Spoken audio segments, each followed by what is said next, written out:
Alright, guys, welcome back to another episode of Monkey Hero Adventures. Last, we just stopped and did Leviathan, and we finished patch 5.2, and so now we are going, or I'm sorry, 5.2. 1.2, we are going into 1.3 now. So, or 2, sorry, 2.2, and now going to 2.3. Let's start. Menphilia, what you got for us? The Great Divide. And we learned that the Isle of Val has mysteriously disappeared. And there's some evil stuff going on right now behind the scenes in the Syndicate, but we don't know what that is yet.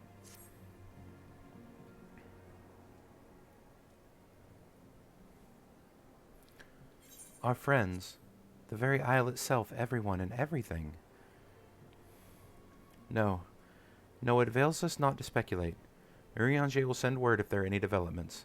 Until such a time as he does, we must remain firmly focused on that which is within our power to change. With that in mind, I would speak of a different matter, one closer to home.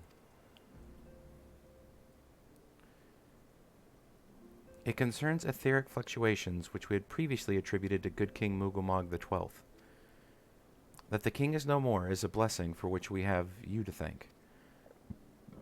Yet all is not well in Twelveswood. Our latest readings reveal an ongoing etheric disturbance of considerable magnitude. They may even suggest the presence of a primal. Needless to say, the mere possibility warrants immediate investigation, and I would have you... Acilia, I do not wish to interrupt, but we have a problem. What manner of problem? A band of refugees, hailing from Ul'dah this time, are come to Revenant's Toll seeking asylum. It would seem they expect us to afford them the same treatment we gave the Domans. At present, they're in the seventh heaven, awaiting a formal response. I see. Mayhap this was expected. I shall meet with them at once. Acilia, you know full well we haven't the resources to accommodate many more people. Consider what will happen if you do this. Word will spread, and more will follow. Your opinion is duly noted, but I will hear their suit.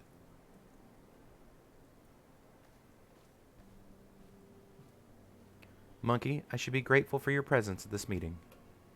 Yeah. I'm going to take the hood off, though. Is that okay? COVID restrictions have been relaxed here in the Rising Stone, so I don't have to wear my mask. There you go.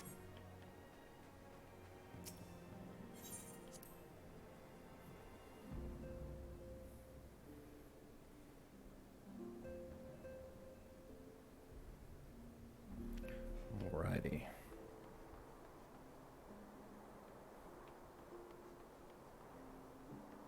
It's supposed to be in here. Oh, no, that's right. This is still the Rising Stones. Seventh Heaven is actually in Revenant's Toll. Seventh Heaven. Nice little Final Fantasy VII reference. Alrighty, here we go. Draggle-tailed refugee.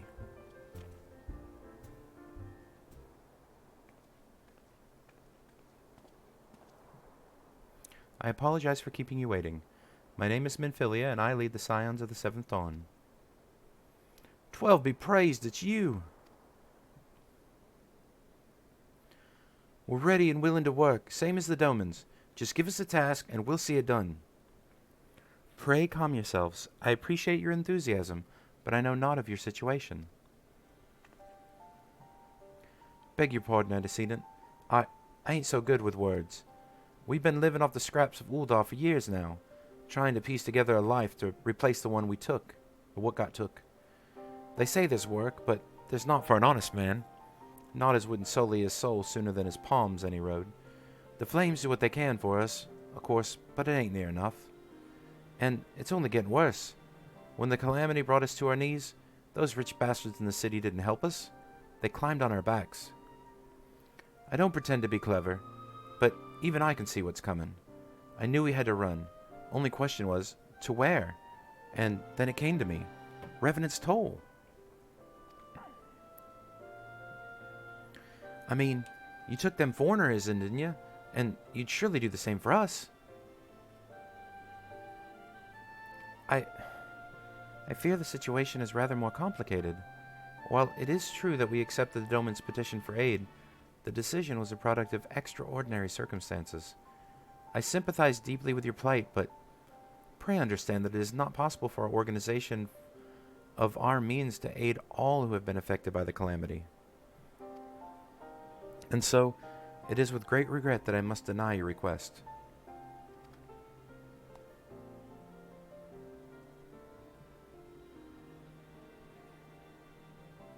One second, guys.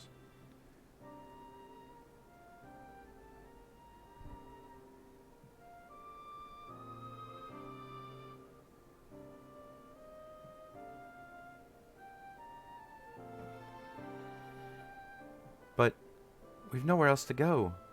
You're turning your back on us? If I might have a word.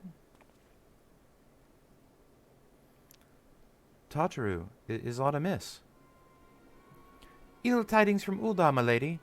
Alphino has been wounded. What? How? Is it serious? I cannot say for certain, but I fear it might be. According to the flames, the refugees started a riot. They went wild, apparently, lashing out at any and everyone. That can't be right. Why would they? They must have provoked. The demonstration was meant to be peaceful. 7 L's. Now the Blades have an excuse. They'll round us up and kill anyone who tries to resist. Antecedent, please. If you won't help us build a new life, at least help us keep the ones we've got. Milady? We are not ones to stand idle by and watch innocents suffer. However, until we know more of the circumstances surrounding this riot, I am not certain what aid, if any, we can provide. If the authorities determine that the refugees attacked without provocation, then those responsible will have to answer for their actions.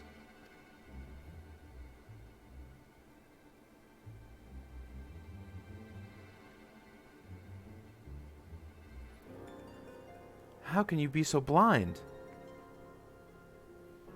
Find Alphino and quickly. If he is in danger or worse, I would have you and none other by his side. Thank you. Pray do not concern yourself with the matter we were discussing earlier. Ida and Papalima will see to it. Alphino is being traded at the Hourglass. Hurry, monkey! Better not be hurting my boy Alfie.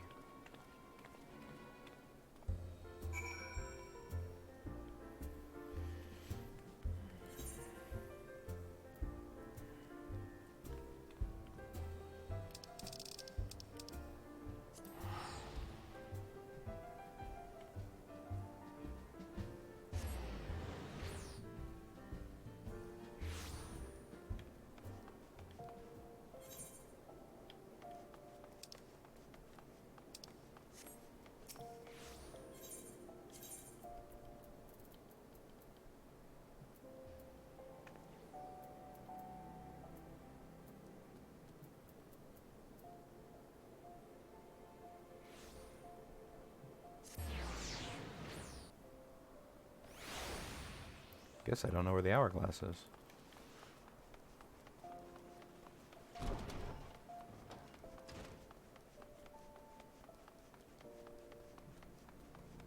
Seems fine to me.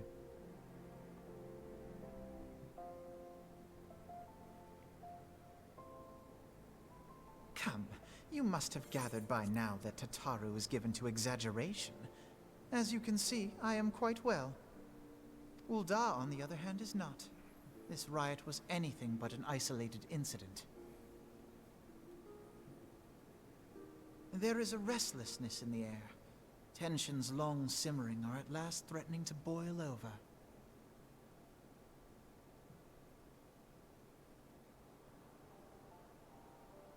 Ul'dah is a nation infamous for the great disparity between the wealthy and the poor. The majority of the populace accepts this state of affairs because they believe that every man bears responsibility for his own lot in life. To an Ul'dan, money is the foremost, and some would say the only measure of a man's worth. Small wonder that the wealthiest wield the greatest influence. So where do the refugees fit into this social hierarchy? What place is there for those who fled Alamigo and the destruction of the Calamity? Plainly, there is none. They have no wealth, no power, and no worth. To the Ul'dah way of thinking, they may as well not exist.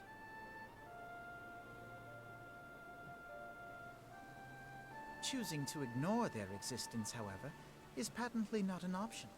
General Ramuh and the Sultana understand this, which is why they ordered the Immortal Flames to provide the refugees aid and succor. Yet none would dispute that the expenses incurred by this policy grow by the day, with no end in sight.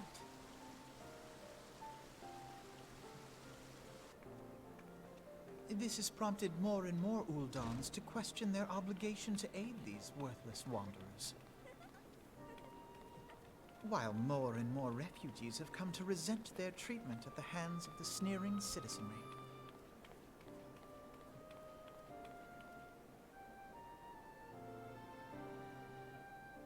The manner of Lord Lolorito's refusal to grant the Dolmens asylum bespoke a disdain for all refugees, an attitude shared by the rest of the monetarists.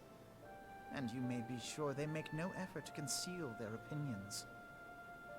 It was only a matter of time before the refugees united in protest, nor is it any surprise that some among them would ultimately resort to violence.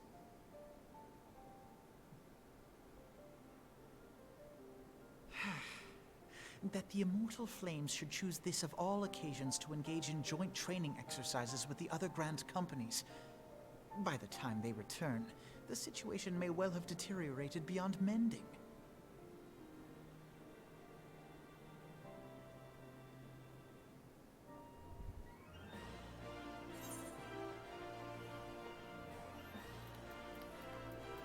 Well, I wonder who is behind that. Evil damn potato lollifels. As I told you before, it was all but inevitable that this incident of this kind would eventually occur given the rising tensions in within the Sultanate. Nevertheless, I have reason to believe that the particular riot may not have been spontaneously. Have I piqued your curiosity? Good. Then you will accompany me to the Hall of Flames. I will hear what General Ramuh has to say upon the matter. Sure.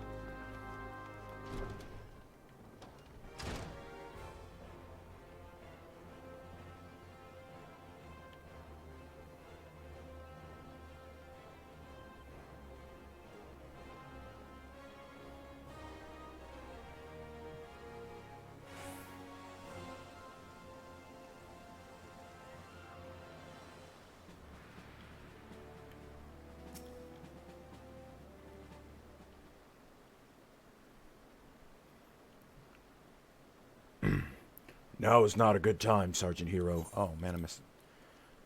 Precisely the matter we wish to discuss, General. Alphino, back on your feet already. You may credit my swift recovery to your chirurgeons. My memories of the riot are still somewhat muddled. I trust you managed to regain control of the situation. Not entirely. We secured the city soon enough, but not before the unrest that spread the surrounding territories. Pockets of resistance remain throughout Thanalin. We have sent what forces we can, spared to rout the last of the belligerents, but progress is slow. They are damnably elusive. I can well imagine, given the majority of refugees live outside the walls. It stands to reason that they would know the lay of the land. What I do not understand is how they came to be so well prepared. Before my little incident, I observed that several of the refugees were armed, and not with butcher's knives or pitchforks, but with martial weaponry. I need hardly add that such equipment is costly. None can deny that the tensions between the Ul'dah citizen and refugee population have increased since the Domans returned away. But would that motive motivate a starving man to purchase arms in lieu of food? I think not. And what of those who have not even a single gil to spend? Who could not survive without the aid provided by the Immortal Flames? Surely they would sooner sell a weapon than bring it to bear against their benefactors. Come to the point. Very well. My point, General, is that this powder keg of discontent was not set alight by chance. These events were deliberately set in motion. And now order must be restored. That is my first duty. Until it is done, any investigation can wait. I do not have time to discuss this. My scouts will be returning soon.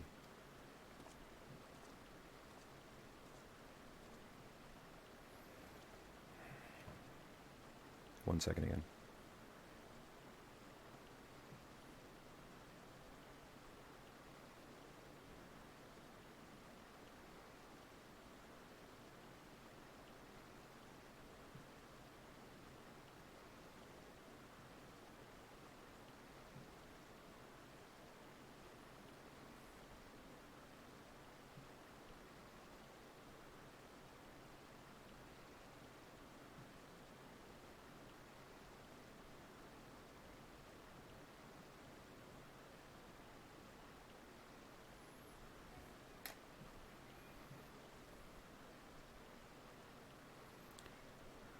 The general is no fool. He keeps his own counsel, and with good cause.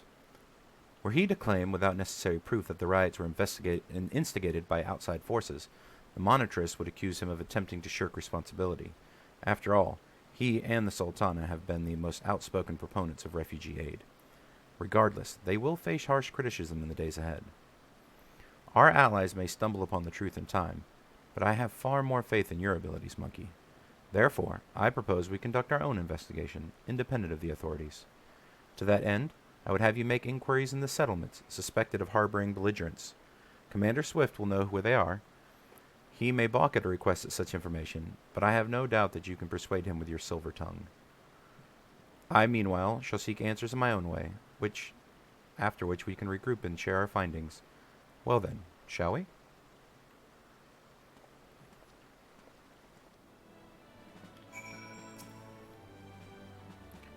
You look as though you have something to say, Sergeant Hero. Do you? What you ask is no simple favor. Were such information to fall in the wrong hands, the lives of countless soldiers would be at risk. Even so, there is wisdom in your words. An able individual, even one with ties to the flames, may be better suited to this task than a regiment. Very well. The Brass Blades have reported suspicious activity in the vicinity of Lost Hope. It may be unrelated to recent events, but we doubt it. I suggest you begin by speaking to the Blades posted there. Alright.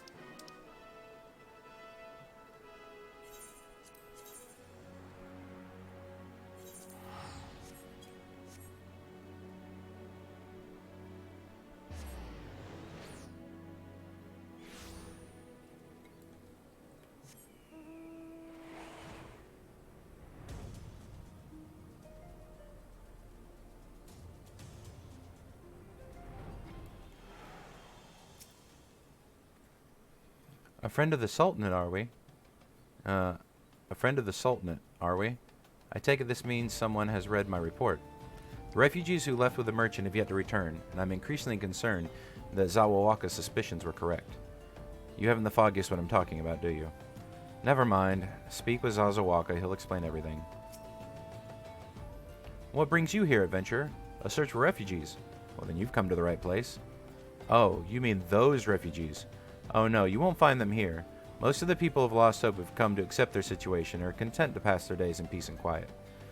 Outsiders have trouble understanding that, like the merchant who passed through recently. Gregarious fellow, but awfully opinionated. Can't say I was sad to see him go.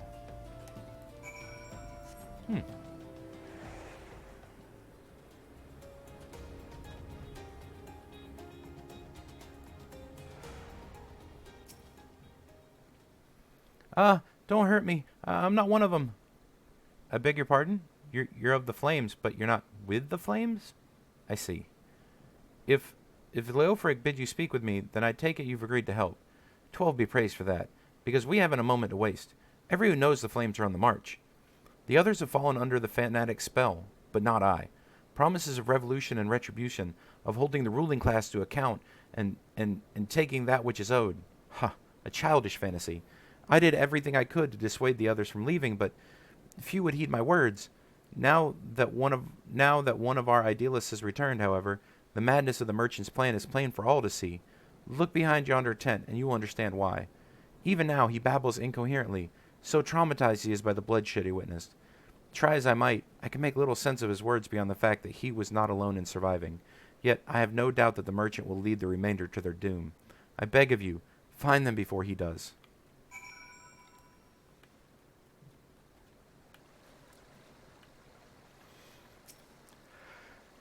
What are you doing? Don't draw. Don't draw. Don't draw. Don't draw. Don't draw. Why didn't you run away from me? We could have escaped together. Then you'd be here with me. Be here to soothe me. Why did you have to stay and leave me alone?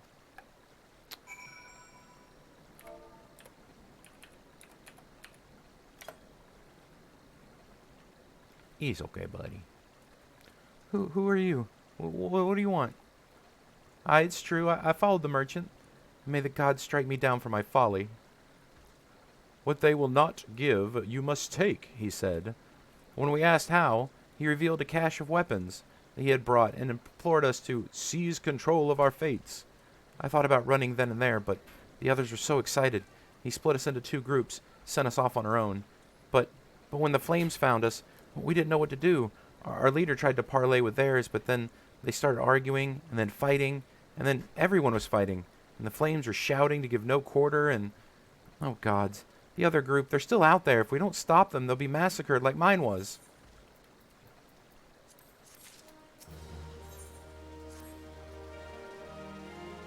The other refugees are hiding in the caves south of Lost Hope. But to approach them would be fruitless. They would sooner call us agents of the Sultan and try to kill us than listen to reason. Why, the twins might even deign to do the deeds themselves. A pox on all the bloody sellswords.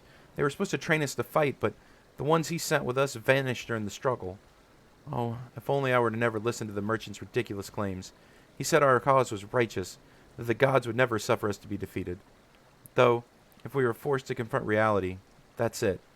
Challenge the twins to combat, and show my brethren that their strongest warriors are no match for one man.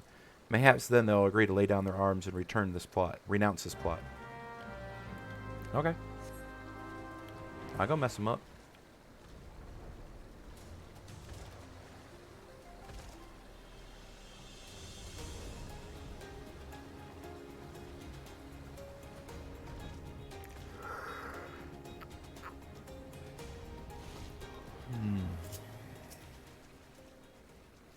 Seven hells, they found us. Everyone grab your gear and make for the rendezvous point. So that's your game, is it? Sorry to disappoint you, lad. We're more than willing to kill you ourselves.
You beat him like it was nothing. Thal Almighty, what are we going to do now?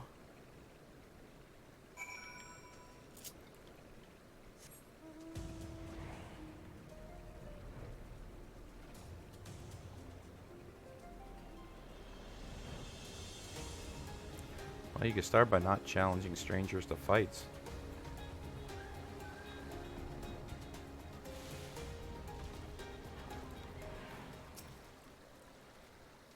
You returned. Did my brethren... Did you find my brethren? What are the twins? What happened? I see. Well, you had no choice. Better that a handful of them take a beating from you than the lot get butchered by the flames. Tell me, what did the merchant have to say when it was over? Huh? But where else could he be unless he went to Stone's Throw to recruit others?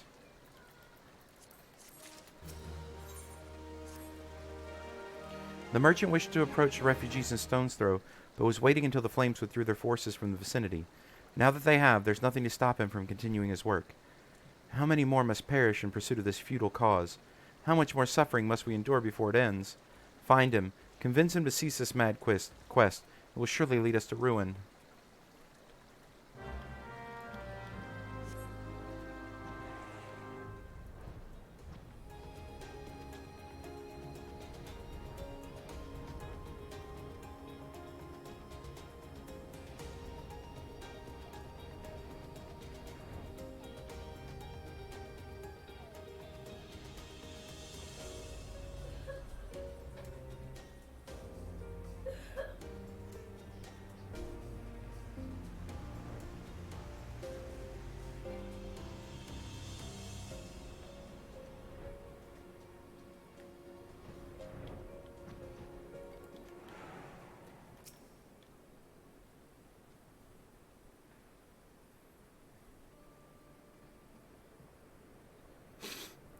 Have you seen my parents?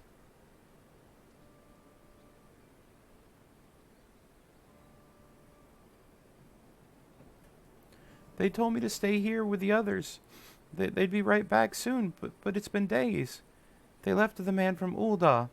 The man said they were going to change everything, make it so we could live inside the walls to everyone else. I liked it when he said that. I didn't like it when he talked about making the rich people pay. Everyone looked so angry, and I got scared. Say, mister, are you looking for someone?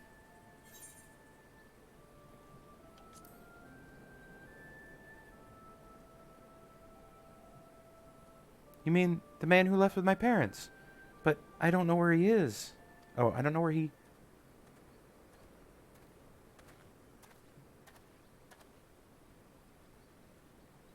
Oh, wait, look! Over there, I think that's him. Well now, which one of these gullible fools shall be my next victim?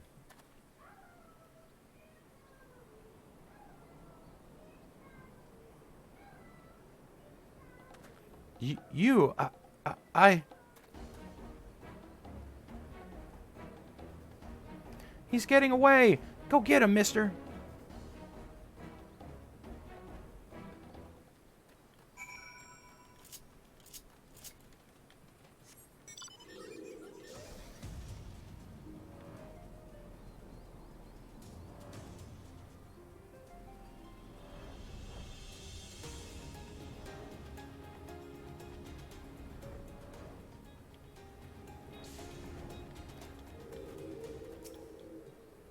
Peekaboo.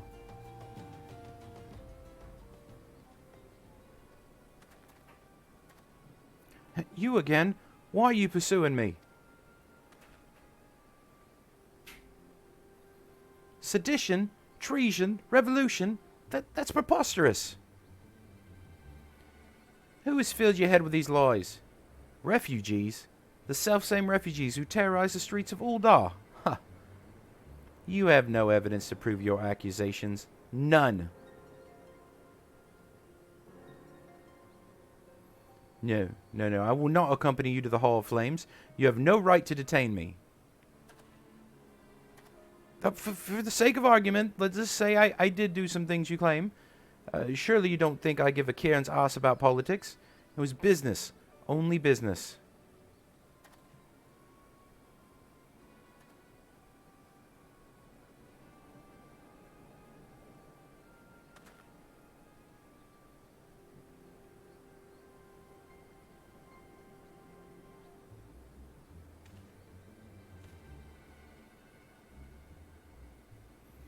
We both know I'm not the one you want.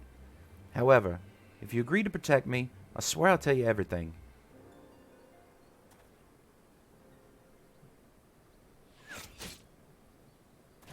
I screwed that up.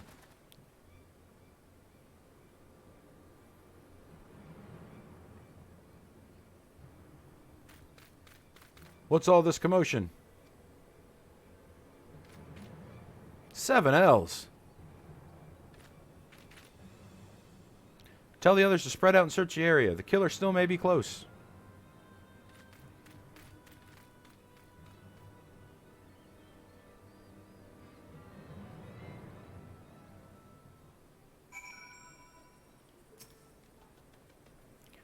Hold, adventurer. I would know more about your relationship with the victim, as well as the events leading up to his death. Well, you say he was a piece of shit? The man was responsible for the recent riots. Mayhap we owe his murder a debt of gratitude. In any case, it is obvious you're not the one who we seek. You may carry on with your investigation, Scion. Yeah, like you think I shot him with a fucking bow and arrow right in front of him? Come on.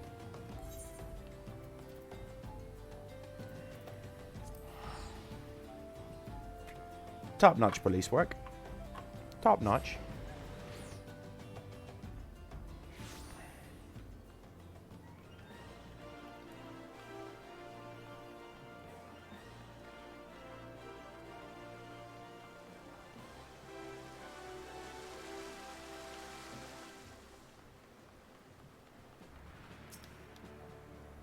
What news, Sergeant Hero?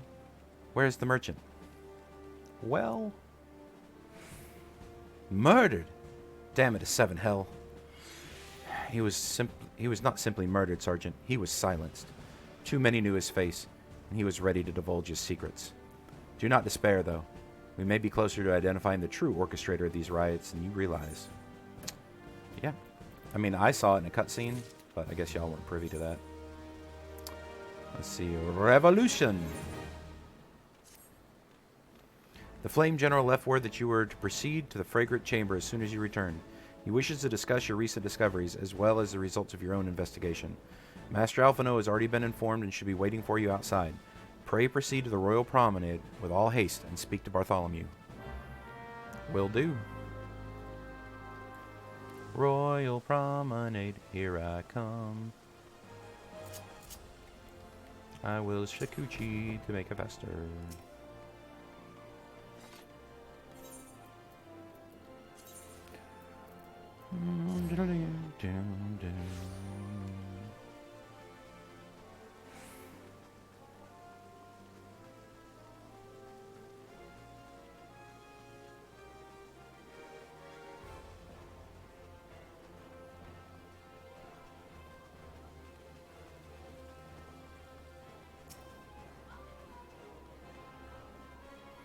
We've been expecting you, sir. Please proceed inside.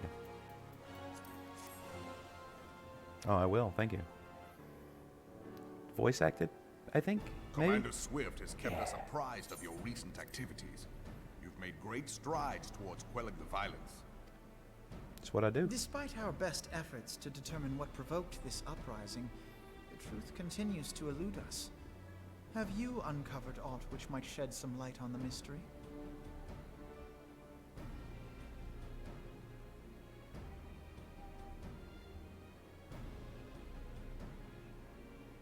This information does not leave this room. The Syndicate's decision to reject the Doman refugees' appeal for asylum had lasting repercussions. A number of those displaced by the calamity claimed it was proof of a policy of discrimination. Together with a group of Alamegan refugees, they organized a series of demonstrations to protest against the Sultanate. Demonstrations which became heated, but did not descend into violence. Until a certain incident served as a call to arms. A unit of brass blades sent to supervise a demonstration loosed arrows upon unarmed protesters. It was this atrocity which prompted the refugees to take up arms. I need not tell you what followed. We assumed at first that the attack was born of a miscommunication. When emotions run high, they happen. But suspicions were raised regarding the unit's commanding officer, whom I ordered interrogated. Sure enough, our fears were soon confirmed. The dog confessed that a merchant had offered him coin to give the order. A merchant in the employ of Teleji Adeleji. Teleji Adeleji. But he spoke in favor of the Doman's cause, and has ever seemed sympathetic towards the refugees' plight. Why would he do such a thing? Know you of the Cartano Reclamation Bill? It is a proposal to annex the Cartano Flats so that refugees may establish permanent settlements. When last I looked, That was disputed territory. Aye. Some might even call it a battlefield.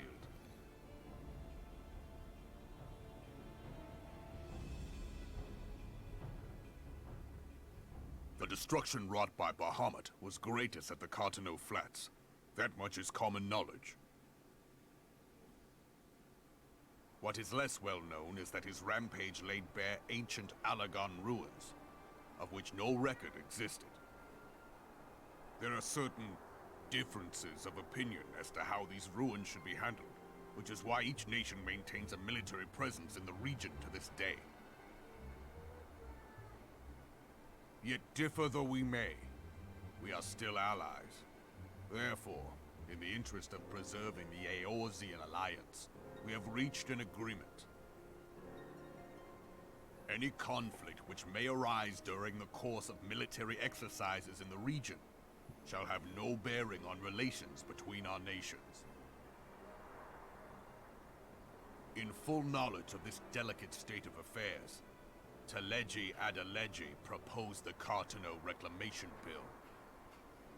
A shameless bloody ruse which stands to benefit him in but one conceivable way. If successful, he will gain control over the disputed territory under the guise of assisting in the resettlement effort. And you can be sure he'll build an orphanage next to every Allagan ruin.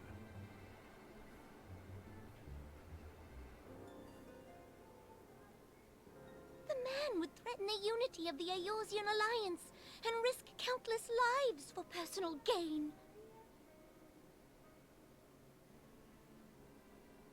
He walks a path all his own, independent of any faction and beholden to none of his fellows on the Syndicate.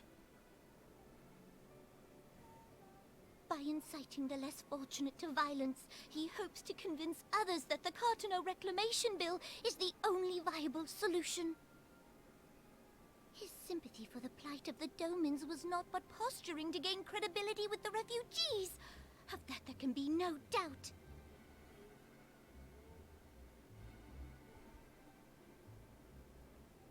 Forgive me, but what could possibly motivate Teleji Adeleji to go to such lengths?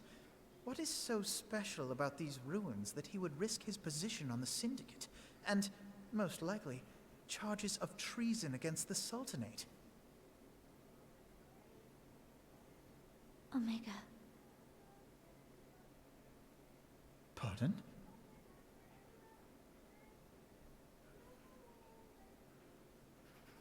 An Allagan monstrosity, not unlike the Ultima weapon.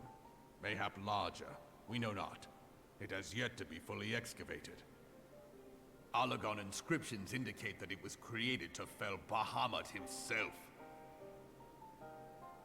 If accurate, it might explain why Nail Van Darnus chose to bring the Red Moon down upon the Cartano Flats. Given the ends he went to ensure Eorzea's annihilation, destroying the one weapon which could stay the Elder Primal may well have seemed like good sense. When first I bore witness to the power of the Ultima weapon, I doubted the evidence of my senses. And now you tell me there is another such weapon. One which could contend with Bahamut. Bahamut! Aye, we were skeptical ourselves. Truth be told, until the Ultima weapon's existence came to light, we thought the inscription had been mistranslated. At present, Omega is more akin to a fossil than a tool of war, having long since ceased to function. As such, its true potential cannot accurately be gauged. However, if someone were to restore it, as the Garleans did the Ultima weapon, I have little doubt that he would wield untold power. Power enough to subjugate Ul'dah like as not, and the rest of Eorzea besides, which is doubtless why Teleji Adeleji yearns to have it. That he should aspire to world domination. He who has ever walked 2 paces behind Lord Lolorito in matters of commerce. 'Tis in acknowledgement of his own limitations that he seeks this power. Woe betide us all should we allow him to have it.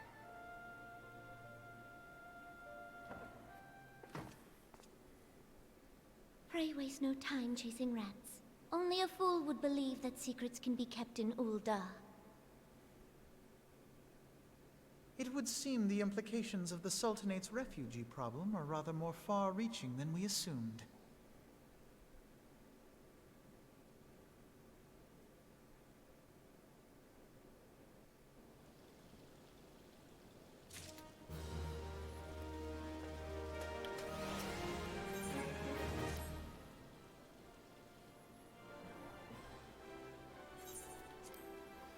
I should be glad to know the truth, and yet that all this chaos was the product of one man's lust for power sickens me. How long do you think they intend to hide the existence of Omega from the Scions? That they even felt the need to do so is most troubling. It would be in our best interest to learn more of these military activities in the disputed territories. Fortunately, you have already well positioned yourself to do so, Sergeant Hero. Pray keep us informed of any developments in Cardno. That's the big scale PvP. Begone, whelp!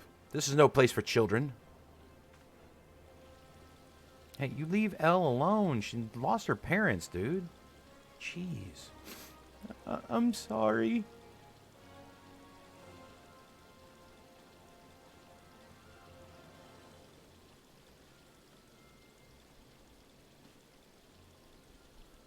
I was looking for you, mister. You said you were looking for the man who left with my parents. You know this girl. Yeah, like her parents left with that stupid merchant that got killed. So he visited Stonethrow as well. I see. Did you find the man? Were my parents with him? They were not, I'm afraid.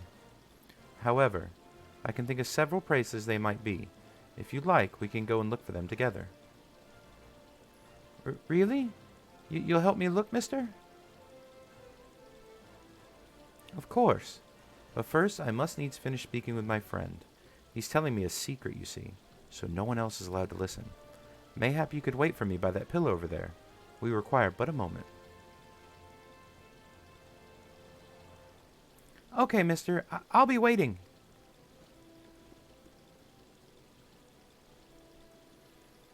I'll take her to the quicksand. Mayhap Momodi will know what to do. A legion of Garleans, an Aether-starved primal. Even dealing with an Ascian would be preferable to this charade. Sometimes I fear Minfilia is too ambitious. We rush hither and yon in response to threats as they arise, without concern for the strain it places on our limited resources, and ourselves. Mayhap the time has come for a change. Monkey, this is Minfilia. I know this is sudden, but I must ask you to return to the Revenant's Toll with all due haste. The situation in the Twelveswood has taken a turn for the worse. I'll explain in detail once you arrive.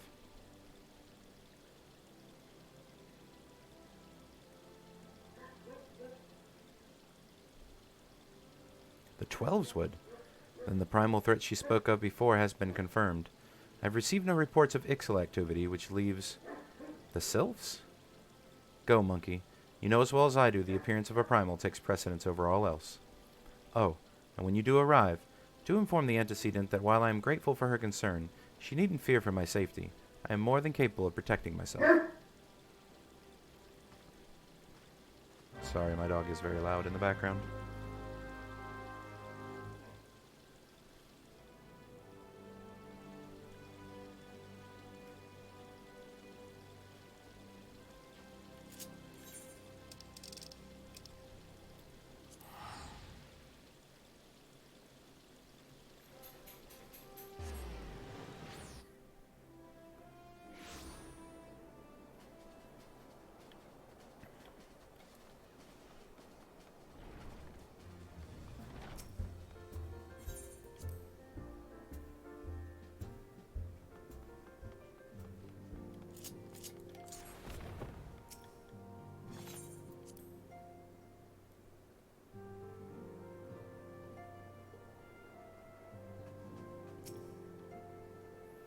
It is a relief you are healthy and hale, Monkey. The latest news from Ul'dah was most disturbing.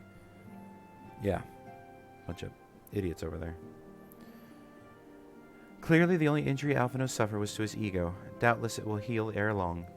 The other scions will need to be present for this meeting. If you're ready to begin, I will summon them now. Yeah, I'm ready.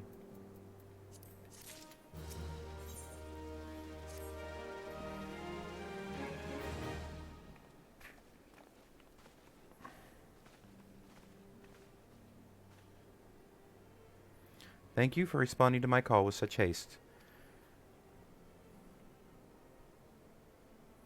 Rest assured, I should not have summoned you if it were not urgent. To business, then. I have received some most disturbing news from the Order of the Twin Adder. They have reason to believe that the Selves may have called forth their revered guardian, the primal Ramuh. I'm sorry, may have? Then it's not certain. The Elder Seedseer informs us the elementals themselves murmur of the Lord of Levin's return to the forest. The Sylphlands, however, display no signs of undue commotion. Forgive me, antecedent, but the fact need not contradict the elemental's testimony. Unlike his more bellicose compeers, Garuda and so on, Ramuh is reputed to act only in the defense of his children. I imagine he would soon make his presence known if any were foolish enough to directly endanger the Sylphs of their territory. The abruptness of this development concerns me. Were we not keeping a close watch on the touched ones and their movements? If preparations for a summoning ritual were indeed underway, it would surely not have escaped your notice. Oh, it didn't. I was pretty sure it was going to happen, just not this soon. I beg your pardon. You saw this eventuality and did not prevent it. I told Papalymo. I suppose I could have reported things to Minfilia earlier, but there honestly wasn't much we could do except wait and see. You know how the Sylphs feel about people poking around in their territory. They already summoned Ramuh once right after the calamity, but that was because the Garleans became trampling through their forest. And so long as Castromorian stands, the Sylphs cannot be blamed for wishing that their guardian deity on hand. In short, Ida and I are in agreement. The action of the forest folk were inevitable and unavoidable. And I maintain the observation would have remained the best policy, had it not been for the sudden influx of strangers in the Black Shroud. That, alas, we did not foresee. By all accounts, the recent violence in Ul'dah drove a number of refugees to seek safety under the concealing canopy of the trees. 'Tis like the Sylphs perceived this panicked migration as yet another invasion, and quickened their efforts to summon their god. I am put in mind of Titan and the kobolds. Once again, it's the affairs of man which have paved the way for Primal's coming. Indeed. One cannot help but wonder what manner of place Eorzea would be without the civilizing influence of mankind. Be that as may, this regrettable development does afford us a unique opportunity. Monkey, through your dealings with the Sylphs of Little Solish, you once succeeded in preventing an untimely conflict with Gridania. I wonder, might one who has been treated with the Sylphs so fruitfully in the past not achieve similar success with their patron deity? If Ramuh can be convinced of our intentions, it may be the first step to breaking the cycle of primal summoning. A fond hope. Were such a thing possible, we would not have been at war with the Beastmen since time immemorial. But maybe this time we can! Let us continue this discussion anon. We must needs first consult with the nation most affected by Ramuh's presence. The Elder Seedseer has requested your personal involvement, Monkey. Pray report to Commander Hello at the Adder's Nest as soon as you're able. Steel yourself for the worst, while I hope for a peaceful resolution to this matter. Experience suggests that your meeting with the Lord of Levin will prove less than amicable. In such an event, your fellow scions will of course lend you whatever support you require.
Oh shoot. Though my men stand ready for eventuality, I know none more qualified than you to snuff out this threat. Indeed, I would have you do so without delay. The Elder Seed Seer, however, would like to speak to you first. She is of the opinion that your diplomatic rather than martial skills may better serve our cause. I will leave further explanation to our learned leader. Pray make your way to Nofiska's altar. The conjurer in attendance will admit you to the lotus stand. Sorry, you didn't miss anything. He's just basically going to tell me to talk to her.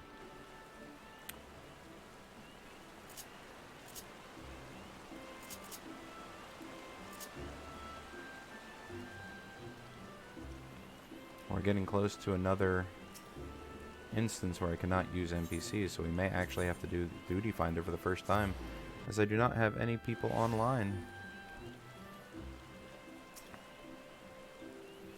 The other scions have already arrived, sir. May I show you in?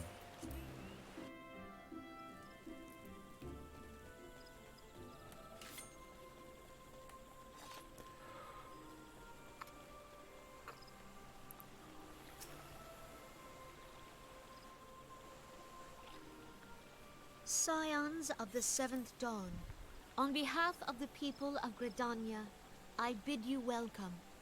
Your presence is of great comfort to us all in these days of uncertainty. I summoned you here to share tidings of a most urgent nature. But a short while ago, the great elemental spoke, and his voice was clarion in its intensity. Ramuh is returned unto the forest. Scarce had his words ceased to echo in mine ears when we were visited by an emissary from Little Solace.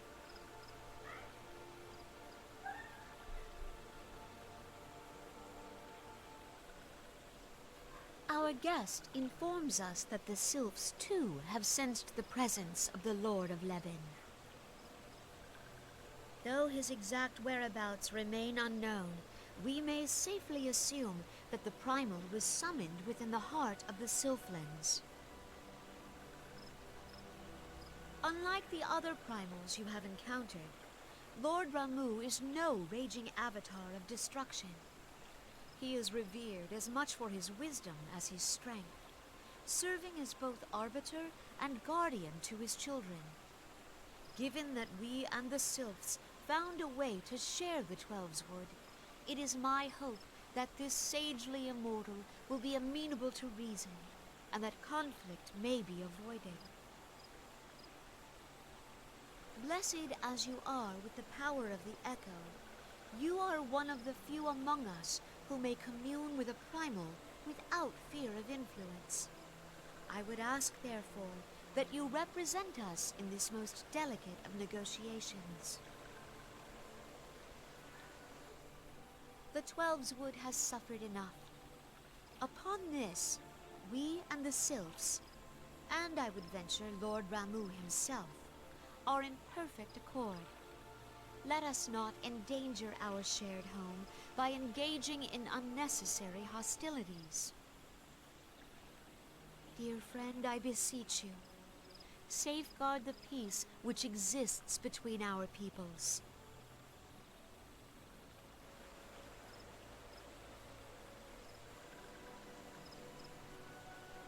You have my thanks.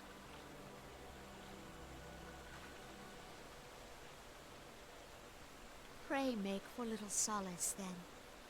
A member of the Order of the Twin Adder awaits you there. He will advise you on how to find the Lord of Levin.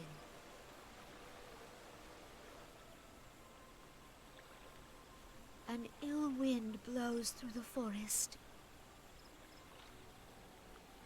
Yet, it is not only the Twelveswood that flinches at its coming. All the lands of Eorzea shiver in dread anticipation. Have care.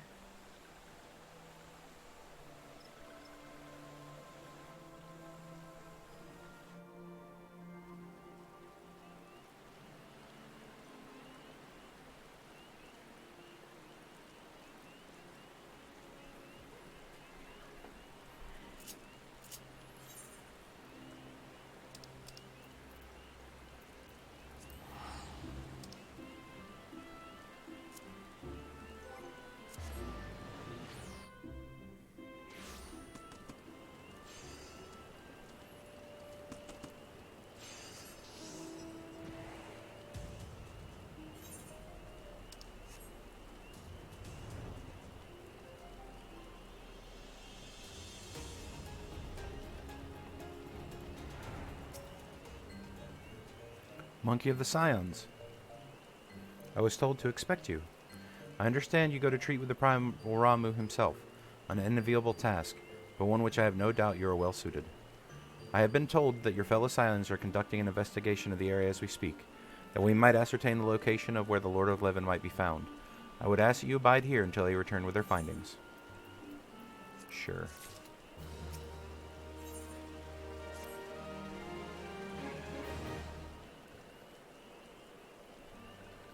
I was told that a messenger would be sent as soon as your fellow Scions finish their investigation. I do not imagine it will be much longer.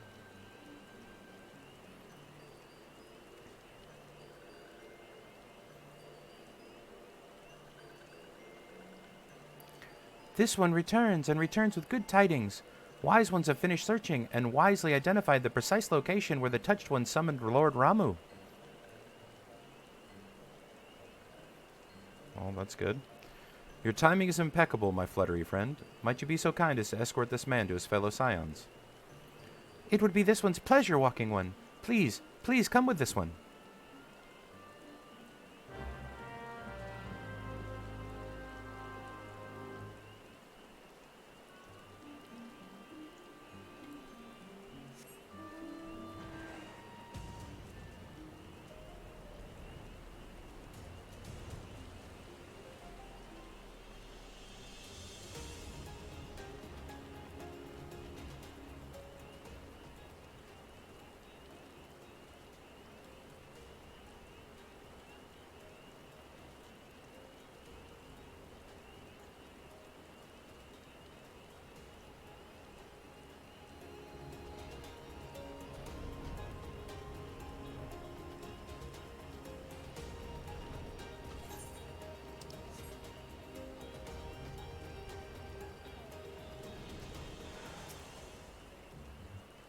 Wise ones have ventured deep, deep within the Sylphlands. They must proceed carefully and keep an eye out for Touched Ones. Okay. Or, I could just fly.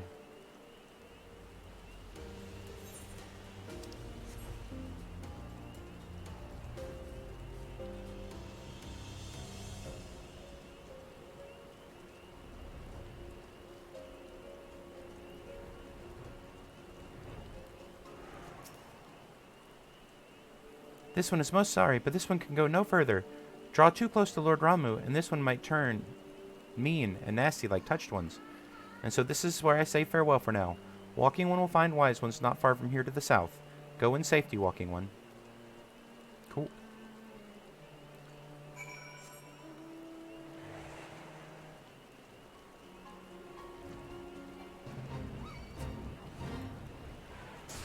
Oh, I got one that wants to find out. Oh, you got thunder? Let me show you something, guy. Mine's stronger than yours.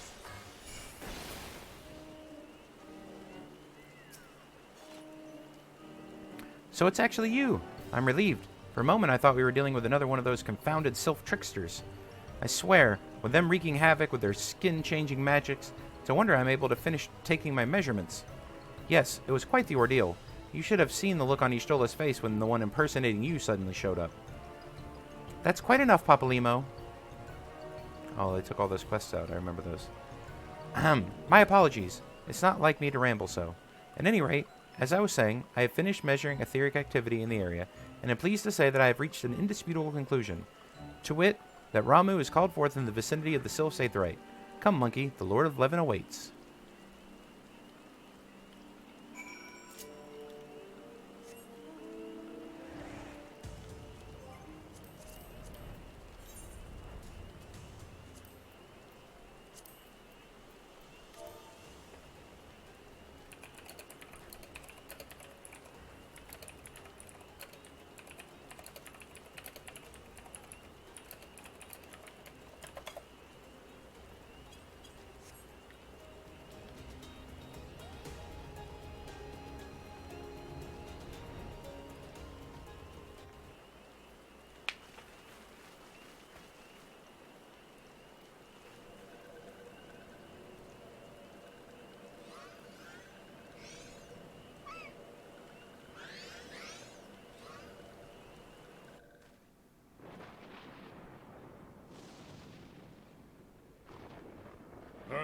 Torah betrays thee, servant of hiding.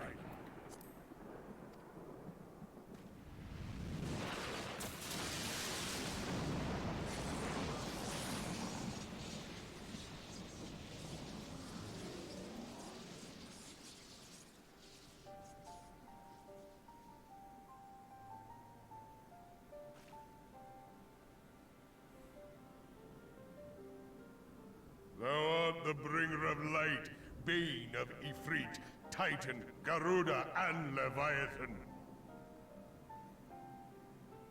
I am Ramuh, guardian of the children of the forest. Thou tramplest upon sacred soil, bringer of light.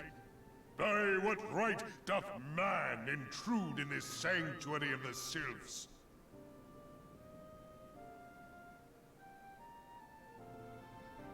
Gridanians proffer peace? Their words are born of delusion, thine offer an insult.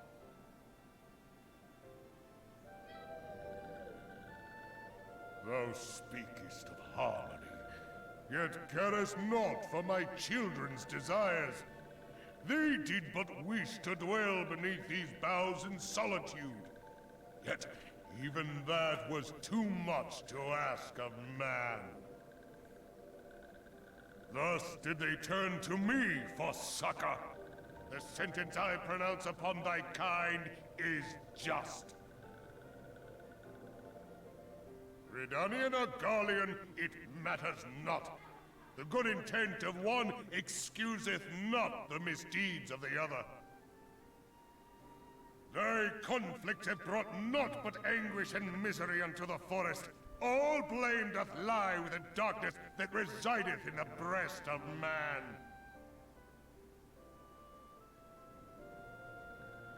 Whence sprung this calamitous seed? In the beginning no such duality existed, for light and dark given form when man was born. It would explain much, not least why strife and sorrow follow ever in thy wake. Thou canst not deny the urgings of thine own nature. Knowing that thy mere presence here portendeth tragedy, wilt thou persist in this pretense of peacemaking?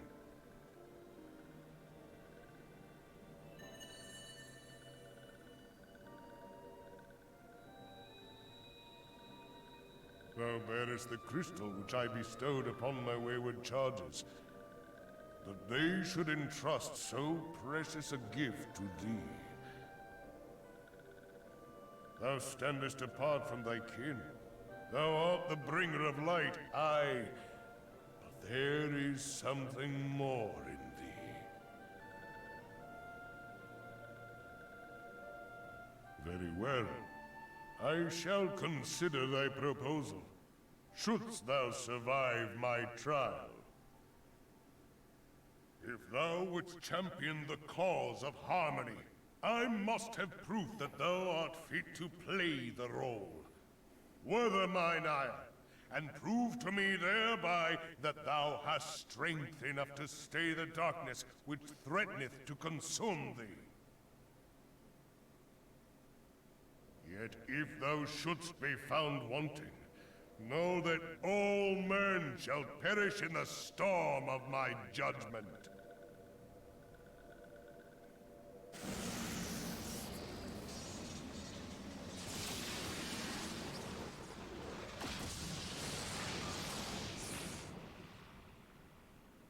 Come to me, bringer of light. I shall await thee on the field of battle.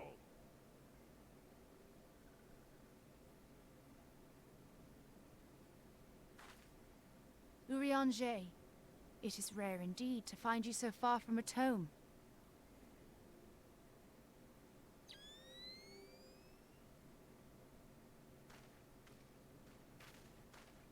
The Lord of Levin himself. Never till this day had I looked upon his visage, save in painted renderings made faint by time. Ever shall this scene remain etched in my mind's eye. Beg pardon, my lady.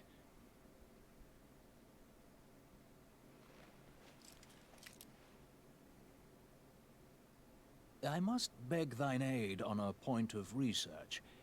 If thou art resolved to face Lord Ramuh, I would ask thy leave to observe the event.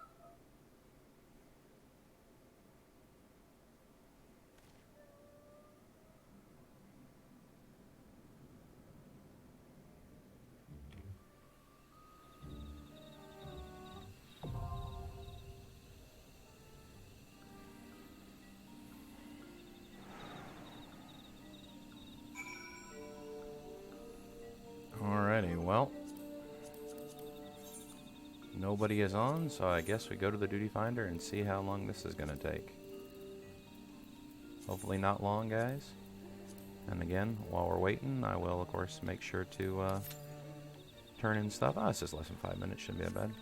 And go ahead and go over here, since we're already here, and finish unlocking the extreme version of Good King Mubalmog.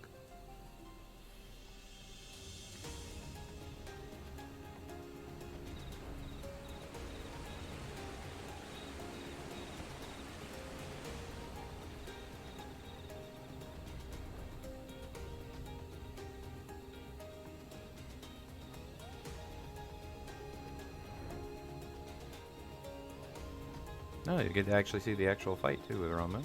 So there you go.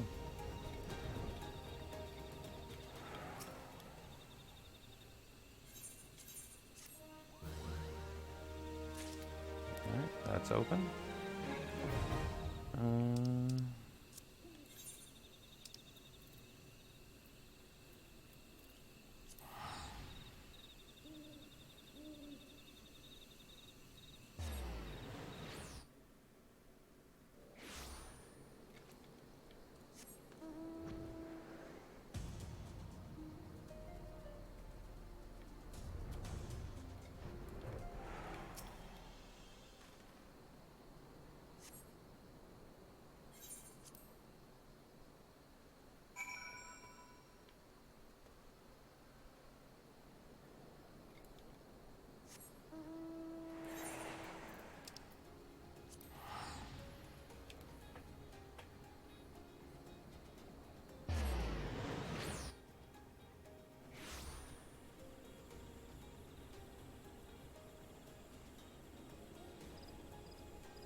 Hey, alright, that wasn't that long.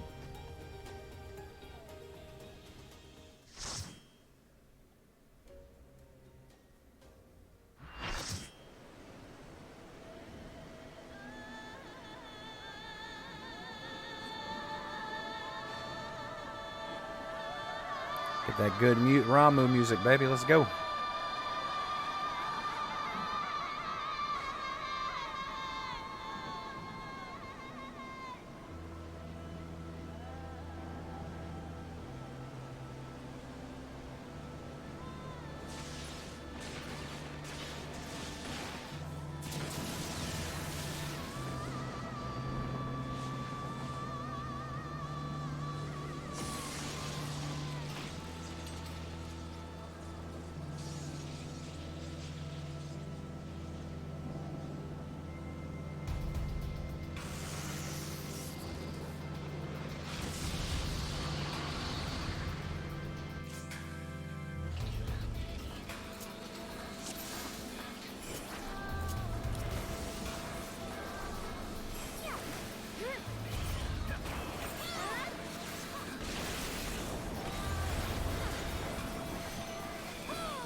And Bob's your uncle.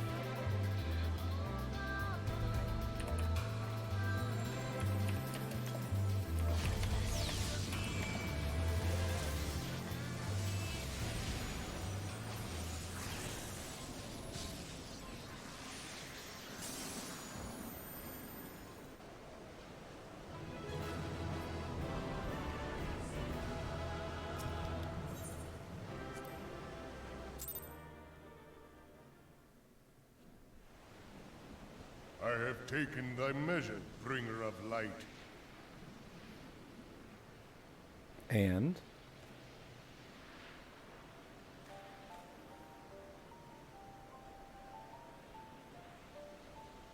And I judge thee a worthy champion. The task of excising the sin that hath taken root in man's heart is thine. Shrink not from employing thy strength in service to the forest and the wider realm beyond. Like hungering shadows do the enemies of harmony gather, and meekness will but feed them. If man is to be delivered from the dark, it shall be by thy guiding light alone. Stray not from the path, for if thou dost, thy people shall be truly lost.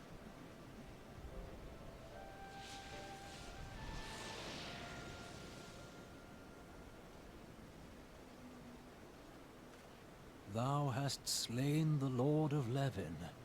A regrettable act, but a necessary one.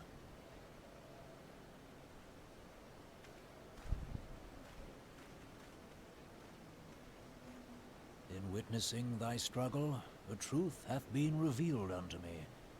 If I mistake not, it may yet prove a chink in the eternal armor of the Assyrians. But let us conclude our present business. I shall expound upon my findings at the Rising Stones anon. that's right, Super Genius Urianger. Let's go.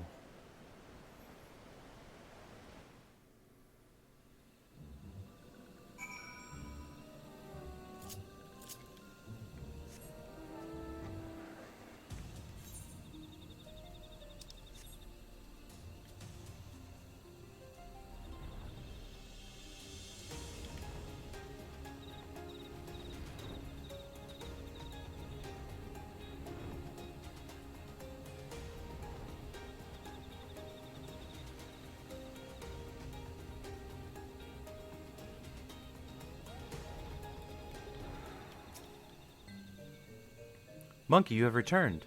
Dare I ask how Ramuh received your visit? He challenged you to a test of arms. It is well, then, that you have some experience in such matters. The peoples of both Gridania and Little Solace will be relieved to hear that the Lord of Levin has accepted you as the forest champion in peace. You have performed a monumental duty this day, Monkey. The Elder Seed Seer must be informed of your deeds at once. The Elder Seed Seer will wish to hear of your experiences firsthand. Pray return to Gridania and make directly to the Lotus Stand. The conjurer at Nofisca's altar will be expecting you. Fare you well, Monkey.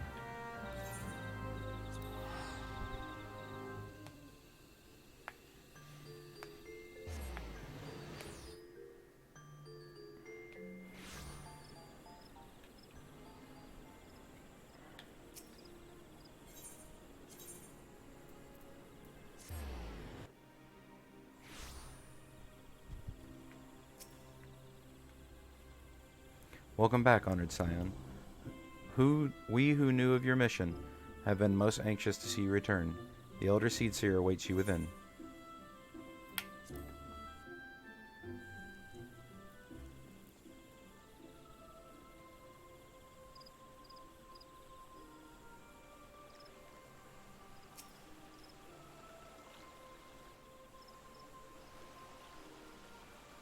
You are returned to us, dear friend, and none the worse for bearing the heavy burden which I did press upon you.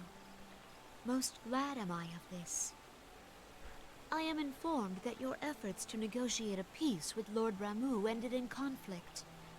Pray tell me, what befell?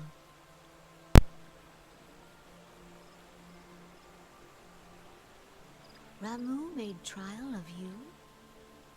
I fear there is truth to his claim. It is the darkness within us that attracts the darkness without.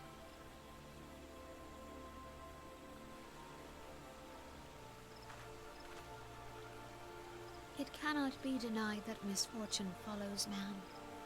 For evidence, one need only look to the conflict brewing in Cartano, or to the rising flood of refugees. Our shared struggle against the Empire should have served to seal our union. Yet the ties which bind the Alliance strain under the weight of gross self-interest. As the scars of the calamity begin to fade, so too does our sense of common purpose. Yet now is scarce the time to forget our shared responsibility. If this new-sprung realm is to survive beyond its infancy, it must needs be nurtured by all.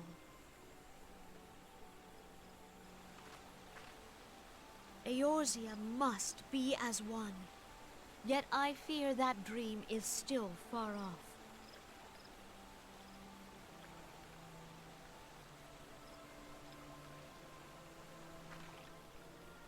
On behalf of the people of Gridania and the elementals both, I thank you for all that you and your fellow scions have done. Full oft have I been compelled to look to you for aid of late, and offered all too little in return. As leader of this nation, I shall endeavor to prove a more worthy ally to your cause henceforth.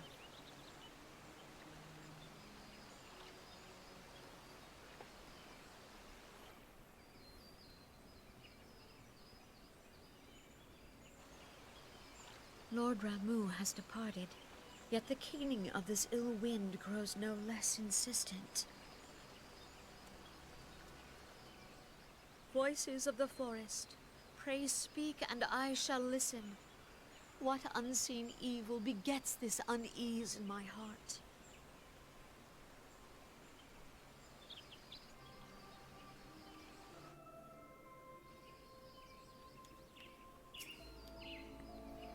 Thus ends another daunting mission, eh, Monkey?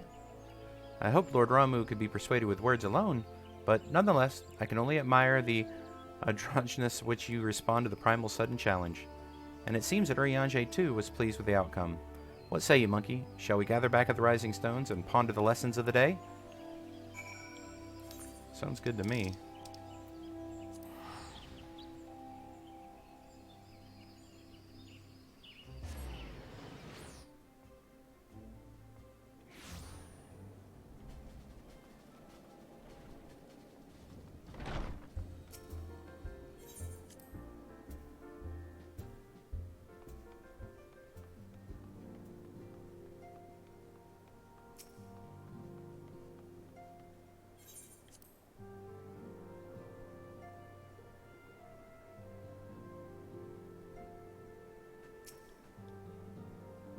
Welcome back, Monkey. Word of your monumentous encounter with Lord Ramuh precedes you. I would fain share news of my own, but Urianger's discovery must take precedence. Upon witnessing your defeat of Lord Levin, our learned companion has struck with a profound insight regarding the nature of Ascian's immortality. Let us assemble and discuss his observations together. Shall we? Yes.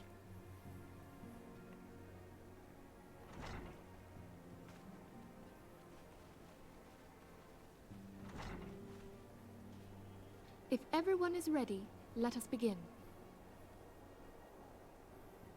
Urianger, the floor is yours.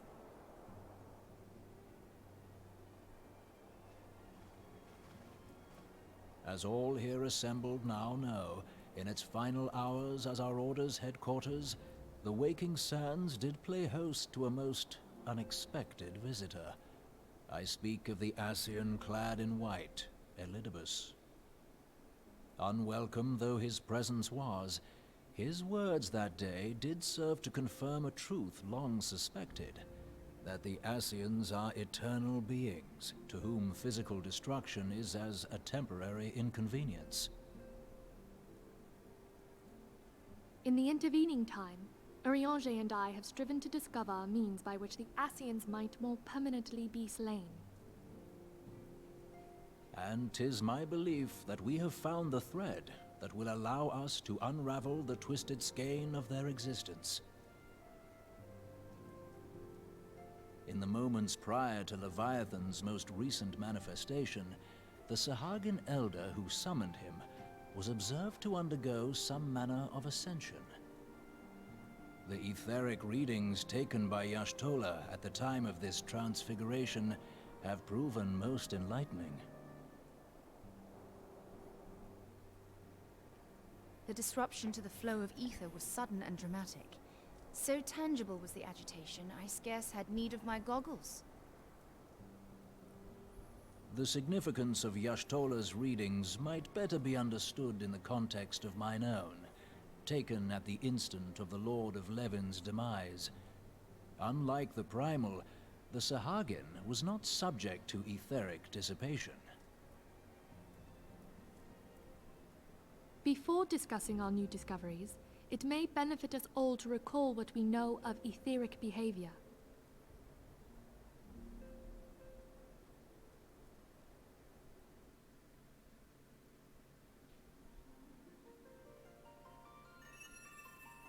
Let us begin at what some might call the end. When we who dwell in the material realm die, our spirits dissolve into the flow of ether and are returned to the ethereal realm. In turn, the restless energy which suffuses that plane streams back into our world, giving rise to new life. 'Tis as the heavens did decree, the way of all mortal souls. Twixt this world and the next do the ethereal currents swirl, bearing the very essence of life. Thus doth the cycle of birth, death, and rebirth continue unabated.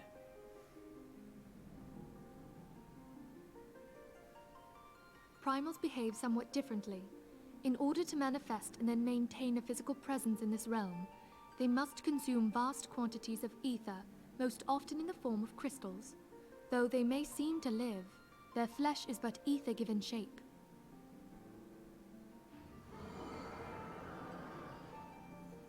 Thus, a defeated primal leaves behind no broken corpse. Rather, the essence of its form seeps back into the land whence it came, and the energy of its shattered spirit is called back to the ethereal realm. And there it waiteth, till next the prayers of the faithful do draw it forth from the sea of ether, to take their offering of crystals and make for itself a new body.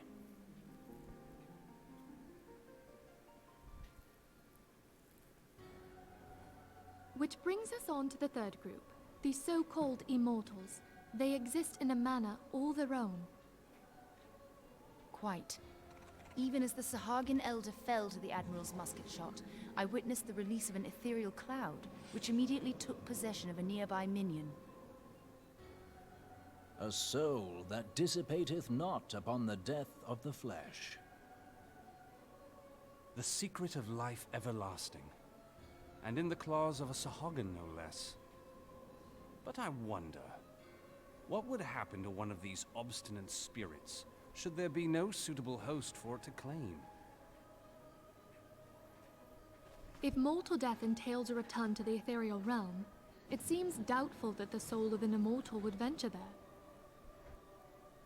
Nay, it merely withdraweth a distance, unto the shore of the ethereal sea, perchance, but no further.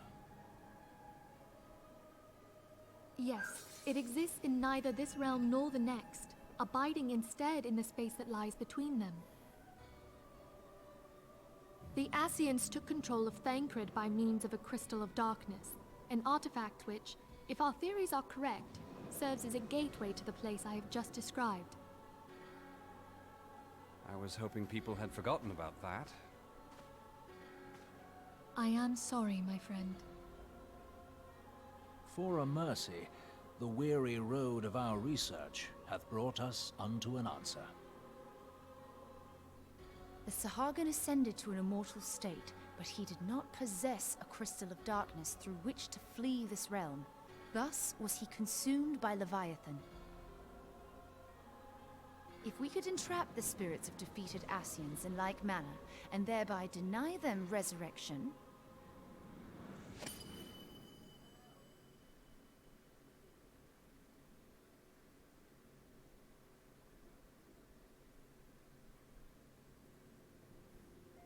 Therein lieth the path to victory.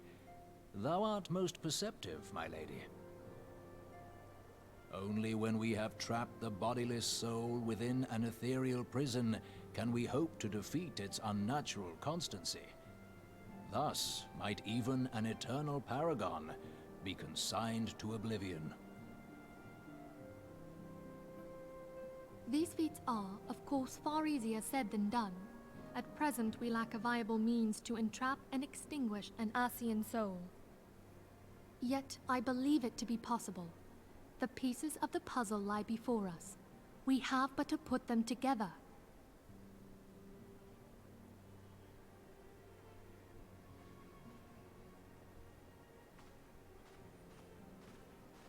I will depart at once to convene with the sages of Sharlayan. Together shall we divine the steps by which our goals may be achieved. I have the utmost faith in you, Archon.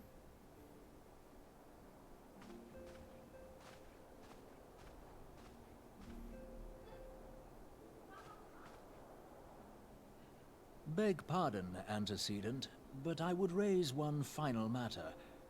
Even now, a Sharlayan survey party seeketh to ascertain the fate of the students of Baldessian. Their findings shall soon be known to us.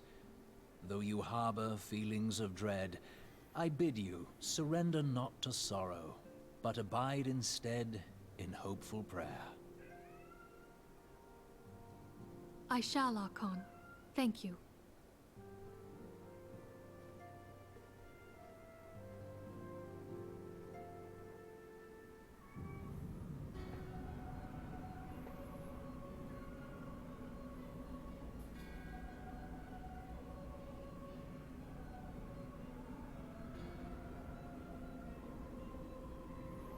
The Lord of Levin is returned to the ether, as was Leviathan before him.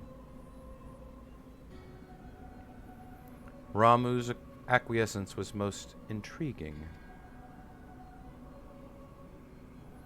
Inferno, Vortex, Crag, Whirl, and Levin all have now been humbled by the Bringer of Light. The limitless potential of man, Heidelin's servant, grows mightier by the day. Yet he prospers at great cost to his mistress, whose strength is all too finite. 7 times have the masses survived the rejoining, but their souls have grown weak and wane. Yet even as it enervates, the ardor empowers our master. All that remains is to nurture the strength of the gifted, to forge the final key. And that is the task to which we bend our every effort.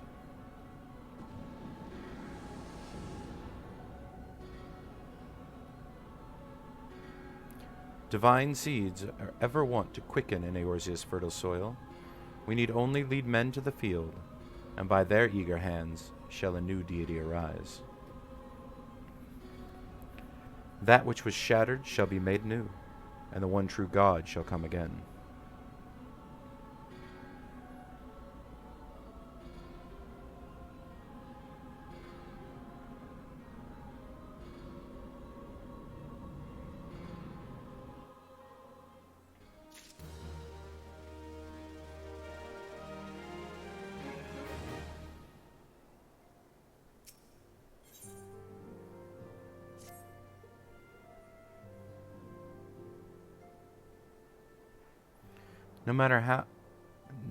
Now the matter of Ramuh has, for the present, been put to rest, there is something I would show you, monkey. It is a letter of thanks signed by the leaders of Eorzean Alliance, acknowledging the Scion's tireless service to the realm. It mentions in particular the names of all the defeated primals, Ifrit, Titan, Garuda, good King Mughal XII, Leviathan, and now Ramuh. Needless to say, there is only one among our number who has faced them all. And though these words of gratitude were addressed to our order as a whole, I feel they were meant for you above all others. I, too, must offer my heartfelt thanks for all you have done. In the course of your duties, you have never failed to answer my call to arms. You are a true hero, Monkey, and Eorzea is much safer for your presence. Pray do not misunderstand me. I said safer, not safe. I know only too well that we can ill afford to lower our guard. The Ascians may be relied upon to sow chaos in this realm, until such time as they are forced to stop. Why, even without their encouragement, you may be assured that man would foment strife on his own, and that is to say nothing of the beast tribes. Unless we learn to live in harmony, the primals, too, will return to plague us again and again and again. And yet, despite all this, your deeds serve to inspire the people, to give them hope for a better tomorrow. And there is no greater gift. That we have the courage to strive for what others might seem an impossible peace, we owe in no small part to the dangers you have faced on our behalf, and the people who you've won over in our cause in doing so. Our list of enemies has ever been long, but think of the allies with whom we are now blessed.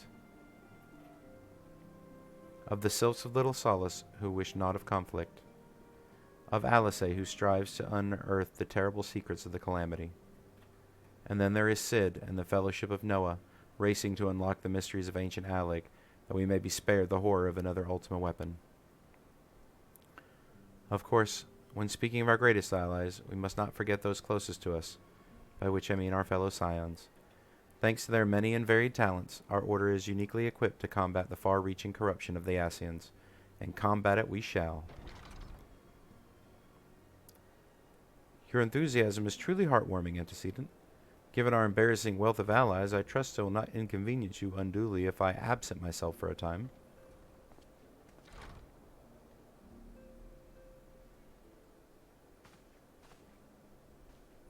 Alphino, I take in the troubles of Ul'dah no longer require your attention. There are yet some rumblings of discontent, but the air of simmering violence is largely dissipated. 'Tis to report such that I now stand before you now. That, and to speak to you concerning the new organization we discussed. I have a message for you from Elle. You recall the refugee girl? The one whose parents were missing? Well, they were found unharmed. She wishes me to pass on her thanks to you. Why, Alphino, am I to understand that you made the effort to remember the poor girl's name? I look forward to reading all about her in your report. I do hope you left nothing out.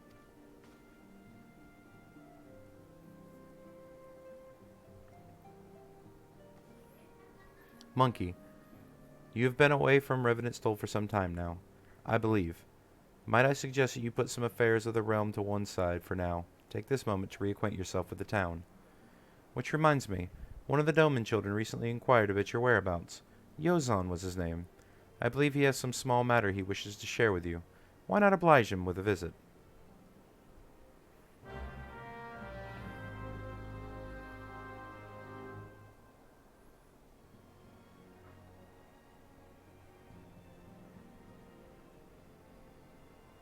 Alrighty guys, we're going to end it right there. We will pick this up here in just a little bit, but I hope you enjoyed, and we'll see you in the next one.